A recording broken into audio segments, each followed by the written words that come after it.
Спасибо большое, мне так приятно. Микеланджело, точно хотел сказать. Мы идем на рынок.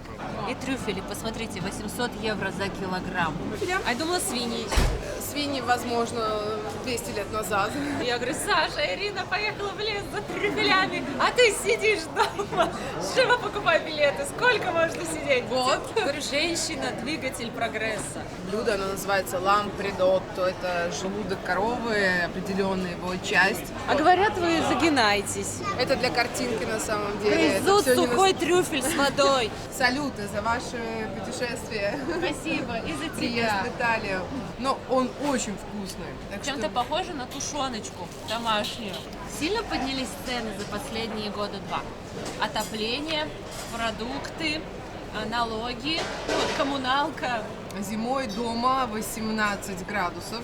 Мой муж, когда учился, Тебе нравится жить в Италии? Всем огромный привет! Вы на канале Вечное Лето. Всем привет! Мы во Флоренции, и сегодня у нас будет очень интересный, насыщенный день, и, конечно же, мы берем вас с собой. Сейчас у нас произойдет долгожданная встреча с нашим другом Ириной. Ирина уже много лет живет в Италии, у нее здесь семья. Если вы смотрели предыдущие видео из Италии, вы уже с ней знакомы. Если нет, то сегодня познакомитесь. Она очень хороший человек, и она очень умная. Она здесь работает, так мы и познакомились. Но когда в прошлую поездку искали, с кем бы нам посмотреть город, мы предложили ей, она согласилась, и мы потрясающе провели несколько дней. В галерею Уффици сходили, она нам город показала. Благодаря ей мы вообще влюбились во Флоренцию. Вот. И я даже немножко волнуюсь, предвкушаю. Мы ей везем подарки, полный рюкзак, там и из России, из Армении, из Турции. Мы ее очень любим и надеюсь, что все пройдет классно. огромное спасибо Пожалуйста. большое, мне так приятно. Мы встретились с Ириной Привет. возле палаццо Медичи. Это оказался все правильно. Вы правильно пришли, что особенно рада. Я так рад тебя видеть. Мы каждый день смотрели твои сторис, и я там чуть не плакала. Настолько мне нравилось. Скучали по Да. Флоренции. Ну, я очень рада, что вы смогли вернуться наконец-таки. Да.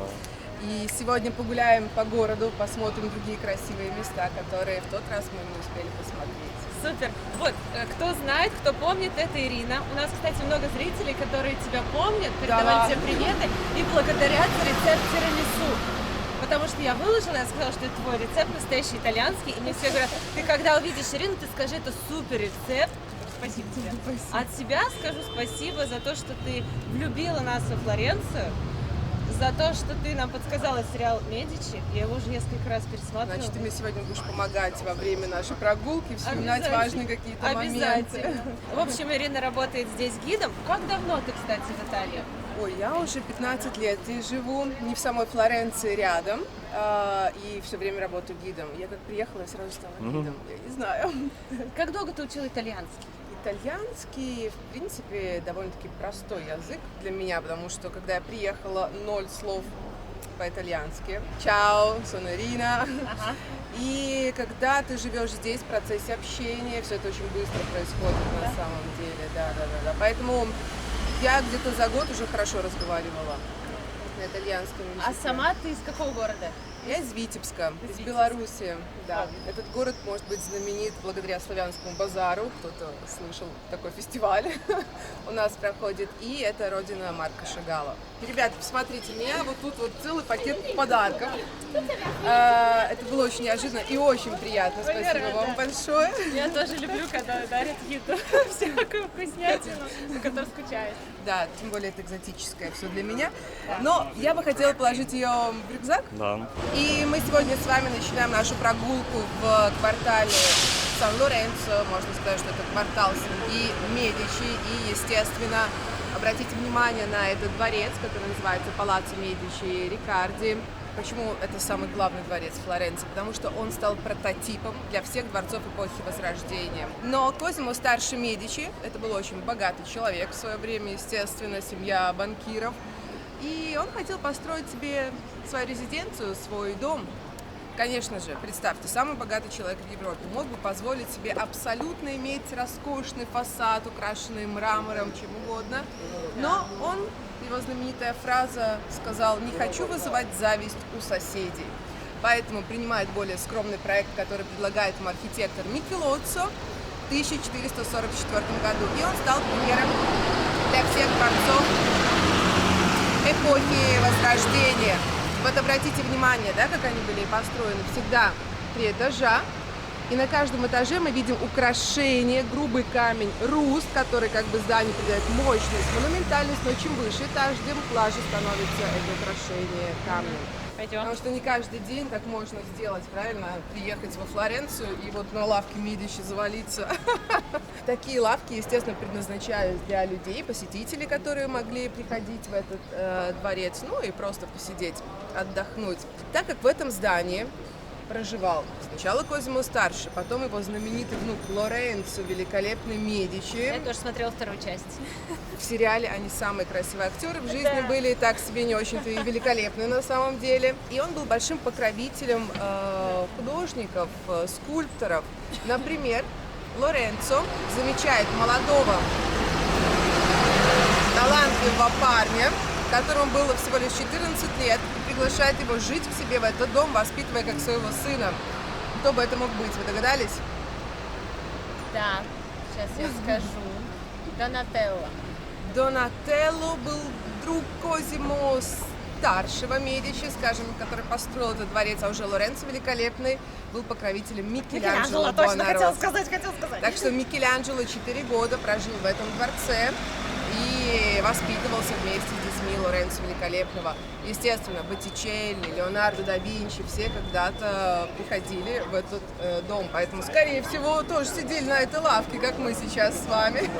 Ты вообще так много знаешь Микеланджело нагрел нам место. про Медичи, так много знаешь, и я каждый день смотрю твои сторис, и практически в каждом про Медичи. У меня такое чувство, что ты родственник Медичи, уже какая-то Я с правнучка. некоторыми из них на самом деле уже себя породнила. Потому что, мне кажется, ты про них знаешь даже больше, чем они сами про себя знают. И недалеко от своей резиденции, мы только что ее видели, Медичи решили построить свою собственную церковь, которая называется Сан-Лоренцо, Святого Лаврентия. И очень хорошо можно запомнить, потому что фасад церкви не завершенный. Такой вот грубый камень, а в основном у нас используется белый и зеленый мрамор для украшения фасадов. На самом деле проект фасада существовал, его спроектировал также Микеланджело Буонаротти, но он, к сожалению, никогда не был реализован. Микеланджело был... Не хватило денег, были проблемы, да, политические, экономические, как всегда это случается. И Микеланджело был в ярости. Он говорил, что если бы я сделал этот фасад, это было бы зеркало для всей Италии, да, то есть он хотел здесь своих скульптур сделать штук 20. Но мы с вами сейчас посетим эту церковь. Я спроектировала, кстати, Филиппо Брунеллески, первый архитектор Возрождения. Мы посетим вот эти вот два небольших помещения, которые называются Капеллы Медичи или Мавзолей принцев. Там мы увидим работу Микеланджело, гробницу, которую он спроектировал для Лоренцо Великолепного Медичи. Вход стоит 9 евро за человека. У нас отобрали икру. Ну, просто сказали, мы ее подержим, а потом отдадим. Надеемся ее найти потом на выходе, потому что я переживаю за свои подарки. Вот так сам придешь и вообще не поймешь. Вот, ребята, вот вы пришли сами, не знаете, вот что это такое, ничего не понятно. Сейчас А мы с историю. вами пришли, так сказать, на могилке Медичи. Это могила. Да, потому что мы находимся в этом помещении, называется крипта Капелла Медичи. И именно здесь захоронен, например, первый великий герцог Козимо I Медичи и его супруга Элеонора Тулецкая. Конечно, это помещение выглядит не самым симпатичным, но мы должны понять концепцию, то, что здесь реальное захоронение. Когда мы поднимемся наверх в главное помещение, мы увидим красивые большие саркофаги, помпезные, с надписями. Они будут пустыми, потому что реально тела просто они отвечают как бы месту захоронения того или иного Медичи. Я вчера прочитала в книжке, что 30% культурного наследия мира находится во Флоренции. Здесь благодаря. Благодаря. Ну, не только Медичи, конечно, такой большой вклад внесли, и другие богатые семьи банкиров, потому что экономически Флоренция была очень развитым государством в 15-14 столетиях. Эта тенденция уже начинается именно с того периода, когда вот будут возводить, например, там соборы на деньги шерстяников и банкиров. Вау, вот это красота. Ого, со стороны вообще не видно ничего. Это здание такое некрасивое. Мурашек. Мы зашли через крипту и, представьте, попадаем вот в это вот прекрасное помещение, мавзолей или капелла принцев, как его называют. Медичи замыслили строительство этой капеллы. Уже в XVI веке была идея, потому что они очень хорошо понимали о том, что да, мы Медичи, мы богатые люди, мы правители, но мы люди, мы смертные. И как можно было впечатать свои имена на долгие-долгие столетия в истории, в культуре, естественно, благодаря искусству. И вот появляется эта помпезная капелла. Обратите внимание на то, что здесь все украшено мрамором. Восьмигранное помещение, где мы видим саркофаги, да? То есть мы говорили о том, что они просто отвечают месту захоронения того или иного правителя. Это символ Флоренции, красный ирис на белом фоне. На самом деле в природе вот таких вот красных ирисов не существует. Даже проходит конкурс у нас каждый год на садоводов, кто выведет такого красного цвета ирис, но еще ни у кого не получилось. Так что можете поучаствовать, вам дадут премию, большую премию. Саша тот еще садовод, он обязательно увидит. И мы находимся сейчас в капелле, где захоронен Лоренцо il Magnifico и Джулиано де Медичи. Как красиво звучит, божечки. Саша говорит, ну почему я не Медичи, почему я Беляшов? Это было красиво. Александр Беляшов. Джулиано умрет молодым, Лоренцо великолепный. Я в шутку говорю, он умирает в 1492 год. Его сердце не выдержало, потому что Колумб открыл Америку. Но это шутка, он умер от подагры. Все Медичи страдали этой ужасной болезнью подагра. Пьеро подагра. У него, да, отца Лоренцо звали Пьеро Подагрик. А это Пьеро, это сын Козимо? Сын Козимо, правильно. Да. Захоронены здесь не только Лоренцо и Джулиано, но еще два персонажа из семьи Медичи. И вот эти вот аллегории времени. Ночь, день, то есть с другой стороны у нас утро и вечер. Давайте подойдем, посмотрим самую крутую работу. Это вот ночь. Смотрите, какой неприглядный, аскетичный фасад и какая роскошь внутри. Мне вообще очень нравится гулять с Ириной, потому что мы уже со многими гидами гуляли, и есть гиды, которые сами по себе. Вот он что-то рассказывает, какие-то даты, имена, упивается своими знаниями, а ты уже ходишь, засыпаешь, уже у тебя все спуталось в голове, в телефон хочется залезть.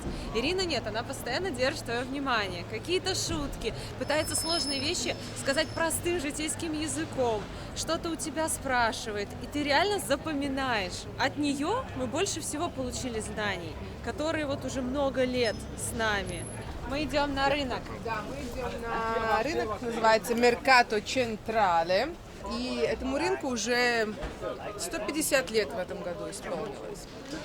Место, где флорентийцы приходят, покупают продукты. Мы сейчас увидим овощи, фрукты, мясо, рыбу. Но на втором этаже открыли несколько лет назад, я узнала это модное слово, food court. Вот. Так что мы идем сейчас что-нибудь попробовать, продегустировать. Например, самое традиционное флорентийское блюдо. Нам придется его съесть. Как бы это ужасно не выглядело, Кишечки. но мы обязательно попробуем желудок. Лампридотто называется, желудок коровы. Например, у нас очень популярен сыр пекорино. Это овечий сыр, он имеет такой специфический запах. Кстати, если вам что-то интересно, вы можете всегда попробовать на этом рынке. Вот продавцы, они предлагают. Ну и, конечно же, в Тоскане растет и черный, белый трюфель, поэтому во многие сыры, колбасы добавляют и трюфель. Мы сейчас ели сыр. Такой вкусный. Какой Такой пармезан. смешной, тартуфо Просто из нереальный. пива. У меня аж весь язык так скрутился от радости. И трюфели, посмотрите, 800 евро за килограмм. Но это вкусно. Когда в пасту. Все очень вкусно. Это летние трюфеля, сейчас вот как раз сезон начинается. Расскажи про свою экскурсию. Когда едешь в лес и с собакой, и с мужчиной. С мужчиной и с собакой. Мужчина и две собаки, вы в лесу. И целый день ходите, ищете трюфель. Ну просто Вот ходите реально с можно собакой. найти такой? Можно найти разных. На самом деле у меня была такая экскурсия, и мы ездили, мы нашли белый трюфель маленький, черные нашли, Я видела, а потом ужин был. небольшие, да-да-да, и потом из этих трюфелей нам готовили обед. Но это интересно посмотреть, потому что вы едете там на холм, в лес, и собаки их специально обучают с детства, да, дают там некоторую еду на базе этого трюфеля. А я думала, свиньи. Свиньи, возможно, 200 лет назад. Но главное еще, чтобы собака, для нее это вкусная еда, поэтому она трюфель ищет, чтобы его съесть. Ее надо вовремя остановить, чтобы она его не испортила. Она начинает копать, она чувствует запах, потому что он растет под землей. Мы с Сашей смотрели твой сторис, когда вы за трюфелями ездили. И я говорю, Саша, Ирина поехала в лес за трюфелями, а ты сидишь дома. Живо покупай билеты, сколько можно сидеть? Вот, реализовалась. Говорю, женщина, двигатель прогресса. Не мужчина, женщина. Так бы мужчина лежал на диване, ему ничего не надо. А потом, когда его тоже сдвинуло, он такой, блин, круто, классно, съездили, всем все рассказывает. Ты думаешь, кто пролоббировал, кто подтолкнул? Если вы себя захотите почувствовать настоящим флорентийцем, то вы обязательно должны отведать вот это вот блюдо, оно называется лампредотто, это желудок коровы, определенная его часть, вот это вот менее благородное, есть еще триппа, это тоже желудок коровы. А почему это менее благородно? Ну, так считается. Ага, понятно. Флорентийцы любят именно этот лампредотто, обычно подается он в виде бутерброда. Как в Турции, кокоречь. Там тоже желудок, кишечки, все рубится, кстати, очень вкусно. Его нарубают на мелкие куски, потому что, естественно, его сложно потом откусить, проживать. А вот язык вообще деликатес. Не только мы снимаем здесь выпуск, еще телеканал пришел, берет интервью у продавца. Посмотрите, что у них продается на рынке, как это отличается от нашего рынка. Белые грибы. У нас вообще не найдешь, да? Только сушеные, наверное. Трюфель они тут едят, идут, покупают. Спаржи. А говорят, вы загинаетесь. Ну, что вам нечего есть, вы голодаете. Да, как вы видите, это для картинки на самом деле. Грызут сухой трюфель с водой. Просто каждый день. Настоящий. Один трюфель на человека выдают. И еще вот такая спаржа у них продается, лук интересный, красивый. А это, наверное, за 100 грамм, да, трюфель черный? Там, значит, трюфель по 800 за килограмм евро, а здесь дешевле, по 400 за килограмм. Но если вы поедете на экскурсию с Ириной, вы можете его откопать бесплатно, в прямом смысле. Бесплатно. За экскурсию так надо заплатить. А трюфель бесплатно. А сколько экскурсий, кстати, Да, это кстати. стоило?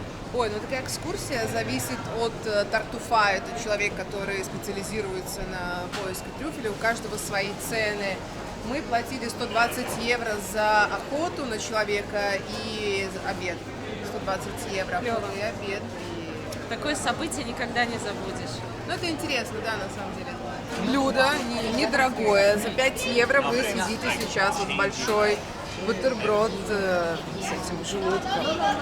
Это другой бутерброд, который делают с болито, мясо говядины, которое очень долго-долго варится, там тоже в специальном бульоне. И, наверное, оно для туриста более приемлемо, не так экзотически это все на вкус, как лампредотто, да.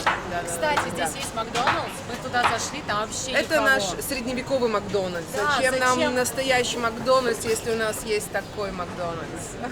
Лепешка возрождения. Нашим бутербродикам мы взяли красное сухое вино. Я спросила Ирину, какое лучше. Вино Только Россо красное. Тоскано, так как это обед, мы не будем пить какие-то изысканные вина, тем более у нас очень простое блюдо лампредотто. Салюты за ваше путешествие. Спасибо, и за Приезд тебя. в Италию. Все, ура. Я лампредотто ела 3 раза. Это мой 4-й за 15 лет. Да.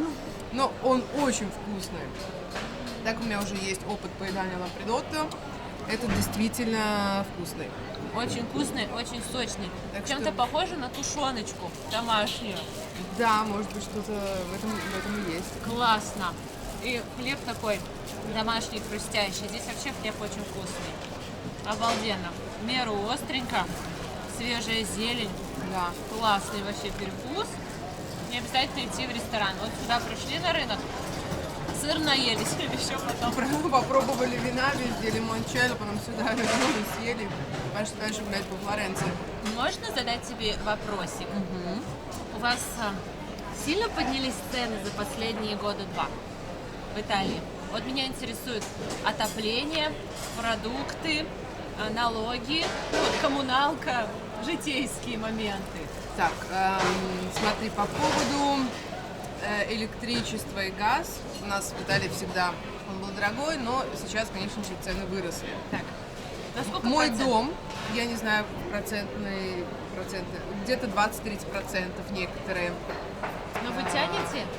Или За на 2 дрова? месяца, например, мы отапливаем наш дом газом. У меня средняя температура зимой дома 18 градусов. Так было всегда, да, не только Поэтому ты хорошо последние. сохранилась. Да, Меньше итальянцы седых говорят, что волос, слишком чем у много меня. топить, это вредно. Все, Саша, выключаем отопление. Но мы заплатили 900 евро за 2 месяца. Переезжай к нам. 900 евро за 2 месяца. Это только газ, плюс еще свет, вода и так далее. А за месяц сколько выходит коммуналка? Коммуналка, мы не платим по месяцам, потому что у нас Да. сразу приходит за 2-3 месяца. Вода может быть там, не знаю, 160 евро тоже за 2 месяца. А зарплаты выросли как-то вот? Зарплаты Вы тянете или сильно урезалось? сильно не поднимают, поэтому плюс-минус зарплаты всегда одинаковые. Но я думаю, это обычная банальная история Ну для да. всех стран. Зарплаты одинаковые, продукты, да, подорожали, некоторые товары подорожали. И очень сильно подорожало золото. Потому что золото мы покупаем каждый день, понимаете, тут оно выросло. Понятно.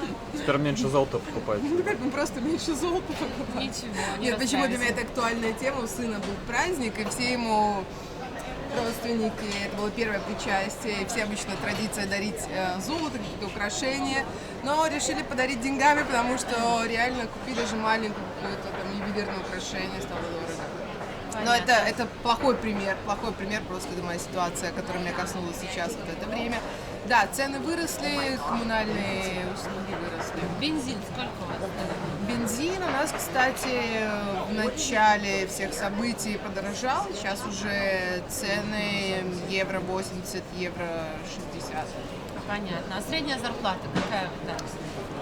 Сложно сказать по всей Италии. Давайте возьмем регион Тоскана. Давай. Все-таки я считаю, что вот от 1200 до 2000 плюс-минус вот в этих рамках люди зарабатывают. Ну хватает, вот ты смотришь, как люди живут. Если вы вдвоем работаете, 2000 вполне хватает на жизнь, на походы в рестораны и так далее.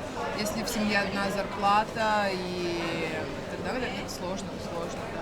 А вот еще меня спрашивали, почем у вас в университете выучиться? Сколько стоит? Университет в Италии. Мой муж, когда учился, я в Беларуси училась в университете, он в Италии. И он платил меньше, чем я платила в Беларуси. Плюс ему еще деньги вернули, потому что он хорошо закончил университет. Здесь такая система, я не знаю, как для иностранцев, но для резидентов Италии просчитывает вот заработок семьи, и потом ты платишь сумму, которая соответствует вот этому заработку. Да, то есть, например, если я зарабатываю от 100 тысяч евро в год и выше, моя семья, тогда я буду платить там несколько тысяч, да, если у нас очень маленький доход в семье, тогда я буду совсем ничего не платить. Вот это здорово. Да, я думаю, это классно, чтобы была возможность у всех учиться. И последний вопрос. Почем недвижимость? Квартиры? Вот во Флоренции, в Тоскане. Плюс-минус по Флоренции 5-10 тысяч евро за квадратный метр. Ну, тут надо смотреть, где оно будет располагаться, в центре, не в центре. Где-то Поняла. подальше будет дешевле. Тебе нравится жить в Италии? Да. Да. Ездишь домой в гости? С удовольствием езжу, но туда очень сложно стало добраться. Понятно. Почему-нибудь скучаешь? Я смотрела, ты историю заделала на основе сериала «Слово пацана». Нам тоже понравился сериал. Где ты мой новый герой? Да. Я думаю, вот, еще помнят. Ну, наверное, это относится период к моему дворовому такому детству, самые яркие воспоминания. Поэтому, Что-то ёкает, да? конечно, вот в этом да, сериале? затронуло слово пацана. А так уже не скучаешь по каким-то продуктам там? Но я в основном дома всегда готовлю только итальянскую Да? еду, потому что ее проще готовить. Проще, быстрее, вкуснее. Хорошо, все, спасибо большое. Если у вас Но остались... муж борщ. Да, А я иногда помню, ест. ты на Новый год говоришь, наготовила оливье, никто не ест, кроме меня. Так грустно. Я познакомилась с итальянцами, наши друзья, и они у меня каждый год теперь просят, чтобы я им организовала русский ужин, это бутерброды с икрой, как у нас на новогоднем столе, да, вот это вот все изыски, да-да-да, они прям, я им поставила бутылку водки на стол, я говорю, у нас так принято, если хотите, будем пить, и они выпили больше, чем я. Вот так. Вот И теперь так. меня просят, когда еще раз повторим, когда еще раз повторим. Прикольно. Если у вас остались еще какие-то вопросы, то пишите. Ирина, если у тебя Да, будет время, конечно, ты там с черкани людям. удовольствием. Мы с вами уже знаем, что такое флорентийская мозаика, и вот это одна из мастерских в центре Флоренции, которая создает эти мозаики. То есть вот вы можете обратить внимание, что различные породы камней, которые отличаются по цвету, вот специальным инструментом из них Что это? вырезают мелкие детали нужной формы. То есть флорентийская мозаика отличается тем, что каждая деталь вырезается определенной формы и составляется потом вместе. Вот сейчас мы конкретно увидим, как это делают. Знаменитый Понте Веккио, старый мост во Флоренции. Вот представьте, что все вот эти вот детали, даже отражение в реке Арно, выполнено из камня. Ого. Очень интересно посмотреть то, как она выглядит, скажем, с другой стороны. Во-первых, когда они выбирают камень нужного цвета, они его сбрызгивают водой, да, вот это вот, например. Видите, как он меняет цвет? То есть после полировки он получается вот таким вот ярким, когда его отполируют. Это лазурит, один из самых дорогих камней, из Афганистана его привозят. Малахит раньше в России закупали, а сейчас там вроде закрыта добыча, поэтому они его берут уже в Африке, находят малахит. И я вам хотела показать, как это все склеивается. Вот специальный воск и смола, и вот эти вот детальки, они все соединяются. Цена этой мозаики, конечно же, зависит от того, какие материалы использовались при ее изготовлении и сколько это не продается. А нет? И сколько дней мастер потратил на реализацию того или иного произведения искусства. То есть наносится специальный абразивный раствор на эту железную струну и потом вот вырезается. Почему не используют современный какой-нибудь резак?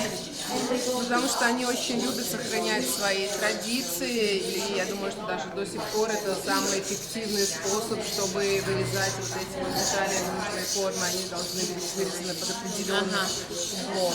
Что по ценам? Вы можете купить картину из вот этой мозаики. Такая небольшая, 520 евро, уже 520 С видами Флоренции, но вот, например, на черном мраморе, черный пушистый мрамор намного дороже получается, потому что сам по себе материал дороже, хотя там меньше деталей. Я вот иногда смотрю интерьеры звезд, и у них И там не хватает стола из флорентийской мозаики, согласна. у них все как в замке. Я думаю, так странно смотрится, куда вы. Я вот люблю там минимализм, какие-то просто природный камень, что-то такое. А у них прям вот много всякого царского. А сейчас думаю, было бы у меня столько денег, я бы тоже набрала картину, весь дом обставила, гуляла. Они бы мне приносили радость. Почему нет? Ei, zwei, boys, zeigen 50. Ja, weißt du? Ja, забыл. Здесь Мы пришли в библиотеку. Сами, конечно, бы никогда не нашли это место. Стоит здание, вообще непонятно, что такое. Можно ли Бывший туда монастырь. людям. И Ирина говорит, там наверху классное кафе с видом на купол. И вот мы пришли в это кафе. Посмотрите, какая красота. Просто Рабочий процесс, студенты все учат экзамены, кто-то обедает. И вот у них такой потрясающий вид на купол. не верю своим глазам. Обычно кафе в таких местах туда не попадешь. Надо бронировать за год. А здесь, посмотрите, столики, вот можно прийти, даже что-нибудь взять, почитать. С этим потрясающим видом мы сейчас будем пить кофе, разговаривать, задавать Ирине всякие вопросы. Мы всегда любим поговорить. И здорово, что здесь недорого. То есть вот эти столики, не надо ничего бронировать. За 3 кофе я отдала где-то 3 с чем-то евро. Это вообще недорого, потому что обычно мы берем кофе в центре с собой на вынос 2,50, 3. Один. А здесь за 3 такая цена. Поэтому вот имейте в виду. Для студентов цена, я думаю. Да, это как студенческая, типа столовая, библиотекская. но прийти может любой желающий, потому что знания, они должны быть доступны всем. А как знания без кофе? Надо тоже мозг подпитывать. Я, кстати, видел, итальянцы сидят, газеты листают. Да. Ой, вкусно, крепко. Какая здесь пеночка. Тебе понравилось?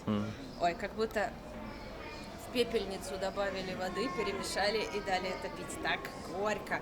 Но говорят, горько тоже полезно иногда. Красиво смотреть с таким видом. Ой, может, я в прошлой жизни была итальянка. Белла. Мы с вами перешли, это мороженица знаменитая Биволи, и вот обратите внимание на эту большую очередь, здесь подают кафе аффогато, то есть в стакан мороженое, и туда наливают кофе, как бы топленое мороженое. Кофе это очень вкусно, и проблема в том, что очередь. Очередь постоянно, надо всегда подбирать момент, лучше или утром, или уже в какое-то обеденное время, когда люди в ресторанах сидят. Но рекомендую попробовать. Давайте даже заглянем, посмотрим, наверное, как его делают. Пойдем. Как бы секрет приготовления очень прост. Вкуснейшее итальянское мороженое, вот так вот красиво. Ciao, si fa un video come caffè. Come avete poca fila, vogliamo creare un altro po'. La terza. Красиво выглядит. Я пошутила, сказала, что у них маленькая очередь, надо им еще добавить, пусть к ним побольше людей приходит. У нас есть река Арно, это очень капризная речка, и часто во Флоренции бывали наводнения, особенно эта зона Санта-Кроче, где мы сейчас находимся, это самая низкая, и раньше была болотистая зона Флоренции. И если вы посмотрите, то заметьте такие отметки: 3 сентября 1557 года, или вот верхний, это 4 ноября 1966, это уровень воды, которая остановилась во время наводнения. То есть эта зона пострадала очень сильно, особенно в 1966 году. Будем надеяться, что таких трагедий больше не произойдет. Хотя река Арно, как я сказала, капризная речка. Эта площадь Санта-Кроче в июне месяце всегда выглядит вот так вот необычно. Почему? Потому что здесь проходит интересное соревнование, которое называется флорентийский футбол. Ничего общего с нашим современным футболом, естественно, это соревнование не имеет. Площадь засыпает песком, строится вот эта вот арена для зрителей, такой мини-колизей, давайте его назовем. В сериале они играли в этот футбол. Это футбол, да, и это старинная игра. Во Флоренции каждый год проходит финал, обычно 24 июня, в честь святого Иоанна Крестителя, покровителя города. И что отличает флорентийский футбол от нашего современного, то что здесь вообще нет никаких правил. Чтобы отобрать мяч у соперника, его нужно сбивать, увалить его, сесть сверху, бить, чтобы тот даже не смог подняться. То есть похоже на битва, сражение гладиаторов. Но есть же какие-то запрещенные приемы, да? Ну, в наше время, например, там, если у человека уже кровь, побитые носы, сломанные руки, конечно, его заставляют покинуть поле, но даже были смертельные случаи. Футбол проходит с 15 века. Главный приз побеждает лишь только одна команда. Кстати, в каждой команде 27 игроков с одной стороны и 27 с другой стороны. Представьте, какая побольше. Месиво просто. Да. 50 минут без перерыва длится соревнование. И победителю дарят настоящую живую корову, вот эту вот пианину, приводят сюда на поле и вручают ее победителю. И что с ней делать? Что с ней делать? Видели флорентийские стейки везде у нас на витринах? Прикол, я не знала, вообще интересно. Мы с вами сейчас посетим церковь Санта-Кроче, Святого Креста, францисканская церковь. И ее называют чаще пантеон итальянской славы, потому что здесь захоронены многие знаменитые флорентийцы. Сейчас узнаем, кто. Летом надо ходить по церквям, потому что на улице плюс 40, а здесь прохладно и тенек, особенно в обед. Поэтому в обед все в Санта-Кроче. Хорошо. На могилках Медичи были сегодня, пришли в Санта-Кроче. На самом деле эта церковь является одной из самых главных в городе и была основана монахами и францисканцами в 13 столетии. На самом деле францисканцы — это такой бедствующий орден, который обычно строили очень скромные готические церкви, но во Флоренции не очень получилось построить скромную церковь. Вообще считается, около 13 тысяч человек здесь было захоронено. Естественно, не сразу, постепенно. Глаза, Света. тысяч? Да, до 19 века это была абсолютно нормальная практика. Ну, не только в самой церкви, там есть рядом еще дворик, кладбище, продолжение. В этой церкви еще есть такой синдром, который возникает, называется синдром Стендаля. Вот Стендаль, писатель, посетил церковь Санта-Кроче, когда он вышел, он описал свое состояние, то, что у него бешено билось сердце, кружилась голова, он почти терял сознание, и этот синдром еще называют синдром прекрасного. Просто вокруг тебя столько всего великого, тут есть и фрески Джотто, и захоронения Микеланджело, Галилея, Макиавелли, и иногда просто твой мозг взрывается, и человек может стать от этого действительно плохо физически. Еще в Уффици он возникает, этот синдром.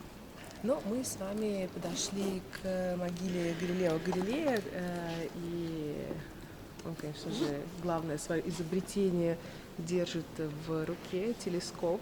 Он, кстати, хранится в музее у нас во Флоренции. А здесь я хотела, не могу не пошутить, просто флорентийцы тоже любят эту скульптуру. Это пустой саркофаг, чинотафия называется. Здесь Данте Алигьери не захоронен. Это Данте Алигьери, который автор «Божественной комедии», он был флорентиец. Земную жизнь, пройдя наполовину, я очутился в сумрачном лесу.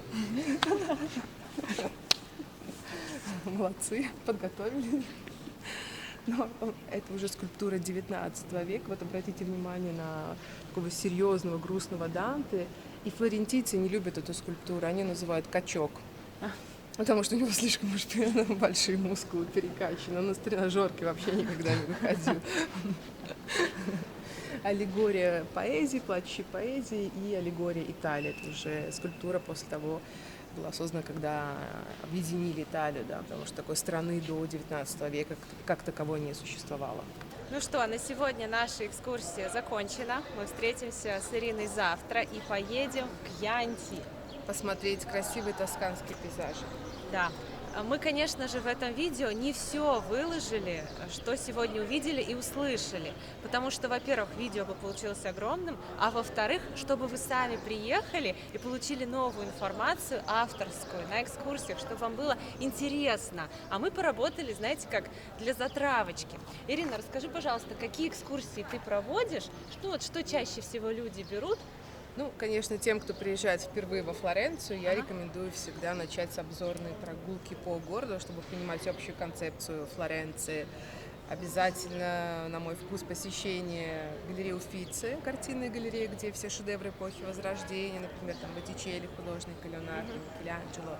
Ну и моя любимая тема, вот, которую мы сегодня с вами гуляли по музеям, это Микеланджело Буонаротти, потому что все-таки он флорентиец. Здесь много интересных работ, которые он оставил. Церковь Санта-Кроче, которая знаменита абсолютно во всем мире. Так что оригинал Давида. Но мы этом пойдем уже послезавтра, получается. Поэтому обязательно подписывайтесь на наш канал. А контакты Ирины мы, как всегда, оставим внизу в описании под этим видео. В сезон у Ирины практически нет времени и места. Вот за какой промежуток времени лучше тебе писать и бронировать? Потому что я писала, сколько месяцев? Ну, да? ты заранее написала. Сильно-сильно заранее. Давайте где-то за месяц, за 2 недели, неделю. Но можете писать, и может у меня есть окошко, я с удовольствием всегда в последний момент тоже могу организоваться. Я гарантирую, вы получите удовольствие. И вот мне нравится, что ты показываешь классные места. Мы заходим пить кофе, куда-то перекусить, где местные едят. Вы не просто шатаетесь по городу, ничего не понимаете. Есть люди, которые мне говорят, мы были во Флоренции, нам не понравилось. Ой, я прям вот, мне так жаль, что вам не понравилось. Мне так жаль, что вы не встретили такого человека, прям искренне. Поэтому я всегда пишу, попробуйте еще раз, вам понравится, но со знающим человеком. Да, приезжайте во Флоренцию, но июль-август месяц – это самое горячее время в плане температуры, я имею в виду. Берите шляпу или зонт. Да, я вас жду во Флоренции. Это одно из моих любимых мест сейчас во Флоренции. Это бывший кинотеатр. Ну, в принципе, он сейчас функционирует, этот кинотеатр, но его открыт для публики. То есть днем сюда можно просто прийти, вот так вот посидеть, внизу книжный магазин, взять книжечку и читать на удобном стульчике, отдыхать, если надо поспать, вот как там девушка, которая сидит за мной. И здесь очень красивые интерьеры.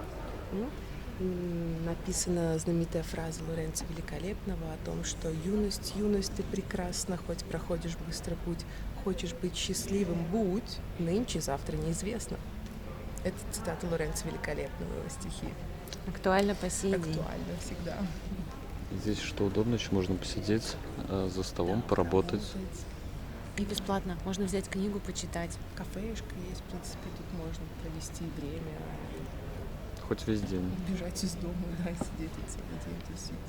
Мы знатно проголодались и сейчас пришли поесть капоцци.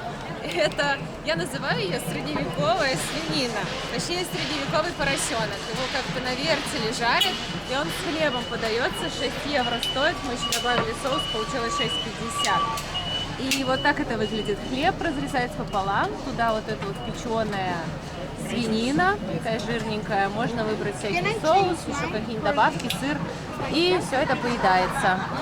Поросенок чем-то фарширован, специи какие-то, и прям с него целиком его срезают.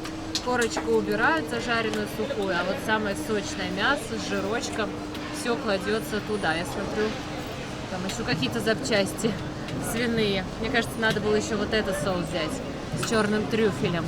Было бы прикольно. Но мы уже оплатили, так что все, я не знала. Мы решили доплатить 3 евро, и нам добавили трюфельный соус из черного трюфеля. Посмотрите, пахнет просто супер. В общем, ребята, это очень вкусно. Кладут много мяса. Вот я ем уже минут 10 и все никак не могу съесть.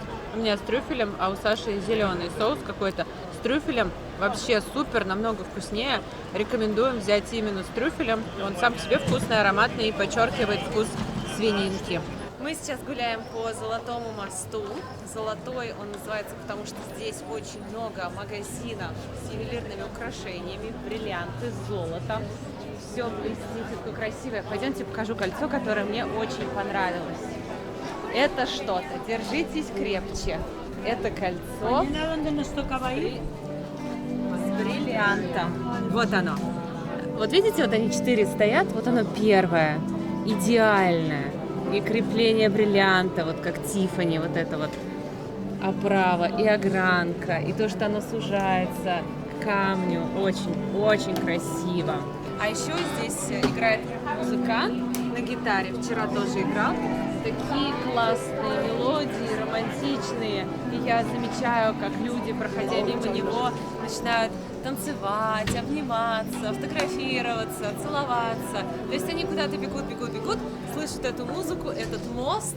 Все такое романтичное, и они на минутку останавливаются и наслаждаются своей влюбленностью. А вот так они закрываются, как сундучок с 2 сторон. И все, до завтра. Кстати, время без 15:07, они уже закрываются. Так, механизм, получается, закрывается сверху, причем работает с пульта. И потом такая дверца поднимается, и все закрыто. Мы снова на ужин пришли в наш любимый ресторан Франческо Вини. Если вы смотрели предыдущий выпуск, то видели, как мы здесь ели знаменитый флорентийский стейк. И я очень люблю здесь пасту. В прошлый раз мы ее не взяли. И мне хотелось вернуться именно из-за пасты. И я взяла равиоли с уткой, а Саша их фирменную пасту Франческо Вини. Еще салатик. Принесли нашу еду. Мы уже съели салат и почти всю воду выпили. Равиоли с уткой. Внутри, как я поняла, картофель, а сверху тушеная уточка. Вот смотрите, как это все выглядит. Я обожаю утку.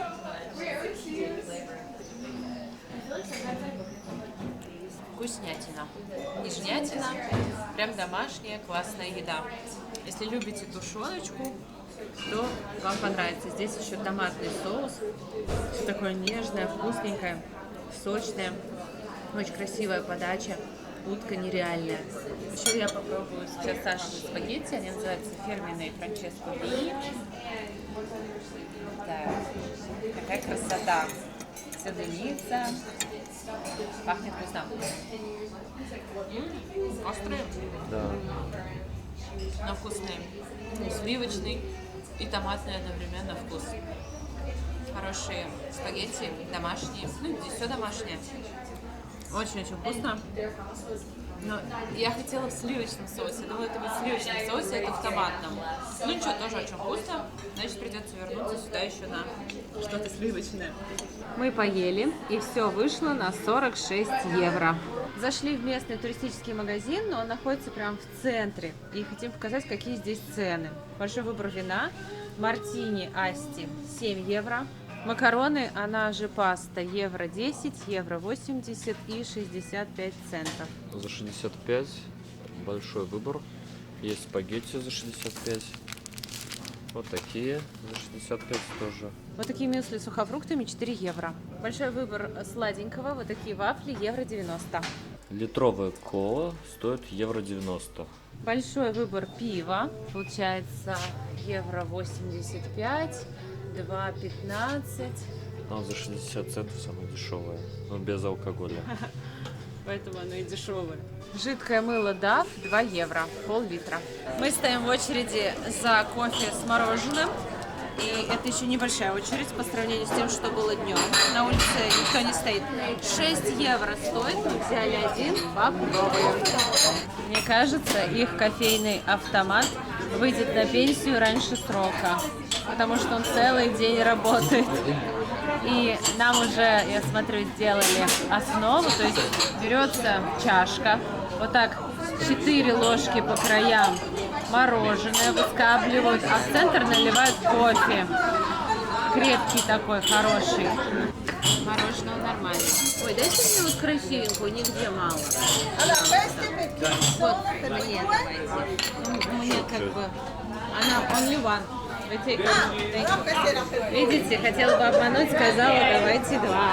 Они уже не смотрят. Они, мне кажется, за день так замотались. Но это не дело. Вот, выходим на улицу, потому что здесь можно сесть на тротуар. Все сидят, кто где может. Все занято. Сели прямо на камень. Но он, кстати, теплый. Сегодня жарко. И сейчас будем пробовать. Как это? Это блюдо? Ой, этот напиток, если это можно назвать. Пей просто, не надо мешать ничего. Нет? Нет. А люди ложкой едят. Ну, можно ложкой, конечно, но лучше пить. Саша любит кофе, а я мороженое. И это прям наш напиток. Компромисс. Только аккуратно. А зубы не треснут. Что хочу сказать, это вообще круто. Ой, спасибо. Теперь вы меня видите. Ванильное мороженое, хорошее такое, вот итальянское, все на молоке, все вкусное. Очень крепкий кофе, прям термоядерный. И в сочетании с мороженым получается изысканный десерт, как холодный тирамису. Как будто пьешь тирамису. Необычно, классно. Да, это что-то новенькое. Да, что-то новенькое, именно прикольно, когда ты это пьешь, даже не ешь. И вот в этом месте, вот смотрите, Виторли Джелато. Vivo Gelato. А, да, Виволи Джелато, там просто непонятно написано. Самый вкусный вот этот... Кофе с мороженым. Как его там? Ну, Как кофе это остыло. называется? Кофе остыло из-за мороженого. И все как бы, получается, ты даже не чувствуешь, только вкус мороженого. Мы взяли 1 на 2, потому что не хотели 2. Логично. На ночь кофе. Но это правда вкусно. Знаете, мы за несколько дней в Италии уже столько вкусного попробовали, что, мне кажется, вы уже устали от нас слышать, что все вкусно, но куда деваться? Если Какова честно, жизнь? я лучше отдельно съем мороженое и отдельно кофе попью. Не нужна твоя честность, ври. Я просто люблю горечь кофе, здесь не чувствуется. Да-да, я согласна, я пошутила просто. Но мне понравилось. В общем, прикольно, но лучше просто кофе попить и отдельно мороженое. Даже прикольно, когда шарик мороженого в кофе кидаешь, Да. тоже прикольно получается. Но мне нравится, что здесь... Подача интересная. Да, подача интересная, надо попробовать как развлечение. Мы О. последние, все, она думает. Пора Давайте. закрываться. Нас ждали, они ждали, когда Саша придет. Ага. Такие, все, он пришел, закрываемся. Ему не понравилось. Не, прикольно, надо так помешать и будет вообще. Ну смотри, я сказал, мне не понравилось, они после этого закрылись. Ты посмотри, что ты наделал. Ага. А завтра люди придут, Бизнес людям испортил. они обиделись. Иди. Набрали вкусняшки еще. А, да, кстати, Капитан Кэнди. Зашли к пирату, и я взяла свой любимый имбирь в шоколаде. Я очень люблю имбирь в шоколаде, потому что он так пощипывает на языке, с такой горчинкой. Говорю, я раньше всегда в Саратове покупала, но теперь не возят. Такой? Ну, я не знаю. А кружки нам куда? Туда. Я готов. Набрали всяких. 5 евро за 100 грамм. Вкусно. Ой, мне нравятся сейчас странные сладости. Мороженое с черным перцем. Или в шоколаде. Мятный шоколад. Шоколад с морской солью. Шоколад с перцем. В общем, вот такое вот.